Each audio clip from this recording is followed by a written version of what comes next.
সবটা ভেঙে নিয়ে দ্রুত আমাদের মাথার উপরে ফ্যান ট্যান সহ দ্রুতার সহিত বাস মানে বাস্ট হয়ে সাথে সাথে এখানে পড়ে গেছে। আতঙ্কে আমরা কোন দিকে পালাবো তো এটা তো খুঁজে পাচ্ছিলাম না। আমি ফ্লোরে শুয়ে থাকার শুয়ে শুয়ে যাওয়ার চেষ্টা করছিলাম, কোনো রকমের দরজাটা বের করে ম্যাডামকে বের করলাম। পাইলট কি তখন বেঁচে ছিলেন?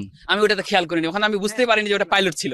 প্রথমে আমি তো আতঙ্কে মানে ওখানে হচ্ছে ধুলাবালির মানে অন্ধকারে ওখানে কি পড়ছে সেটা কিন্তু আমি মানে বুঝি নাই, বুঝতে পারি নাই। যে মতো হচ্ছে আমি অফিসের মধ্যে বসেছিলাম, বসে থাকা অবস্থায় বিকট শব্দ সাথে সাথে আমার উপরে যে মানে টিন শেডের একটা ছাদ ছিল, ফল ছাদ, ওই ছাদটা ভেঙে গুঁড়ো বালি ধুলো বালি টালি এগুলা ভিতরে একদম বিকট শব্দ। তখন বুঝতে পারছি যে ওপরে কিছু একটা পড়ছে, বিকট শব্দ, বিস্ফোরণ হয়েছে কোনো কিছু একটা।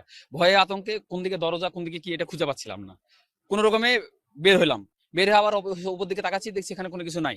পরে ডান দিকে তাকাচ্ছি, দেখছি যে ওখানে আগুন জ্বলতেছে। হ্যাঁ, পরে দেখে দিক দিয়ে ঘুরে আসলাম, ওখানে বিমান পড়ছে। ওখানে আমি বের হয়ে আসার সঙ্গে সঙ্গে রাস্তা আছে, রাস্তা থেকে সিঁড়ি থেকে নামছি, সিঁড়ি থেকে নেমে দেখতেছি একটা ডেড বডি। ওখানে ওটা সম্ভবত গার্ডিয়ান বা হয়তো টিচার, মানে বড় মানুষের ডেড বডি, মস্তিষ্কের অর্ধেক নাই। প্লাস হচ্ছে তারপরে হচ্ছে একটা বাচ্চা, তার বাচ্চার একটা ডেড বডি।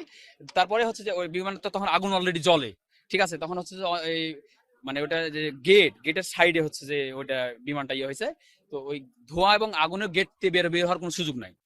আশেপাশের বাচ্চারা আরো সবাই অন্যান্য ক্যাম্পাসের ওরা সবাই দৌড়ায় গেল, সবাই আসলে চারি সাইড দিয়ে বাচ্চাগুলোকে দুই সাইডের ইয়েগুলো দিয়ে আপনার হচ্ছে বারান্দার সাইড দিয়ে গ্রিল গুলো, সেনাবাহিনী চলে আসলো তখন। সেনাবাহিনী আসার পর গ্রিল গুলো ভেঙে দিয়ে সাইড দিয়ে তখন মই দিয়ে বের করার চেষ্টা, আশেপাশের বাচ্চাগুলোকে ওদিকে দূরে সরাই দেওয়া, এবং যেগুলো বের হয়ে আসতেছে ওগুলাকে ধরে ধরে হচ্ছে যে আপনার এই অ্যাম্বুলেন্স আর ওই যে যেগুলোতে করে নিয়ে যায় ওগুলা আপনার তুলে ইমার্জেন্সি বের করা, ওগুলাতে আবার আমরা তুলে দিলাম। প্লাস হচ্ছে পরে ফায়ার সার্ভিস আসলো, ফায়ার সার্ভিস আগুন নামানোর চেষ্টা করলো, সেনাবাহিনীরা প্রথম তারপরে আসলো, পরে তখন সবাই তখন চলে আসলো, পরে সবাই আমরা একে অপরকে সকলে। এবং হচ্ছে বাচ্চারা তো ছোট বাচ্চা, ওরা তো আর জানে না যে কিভাবে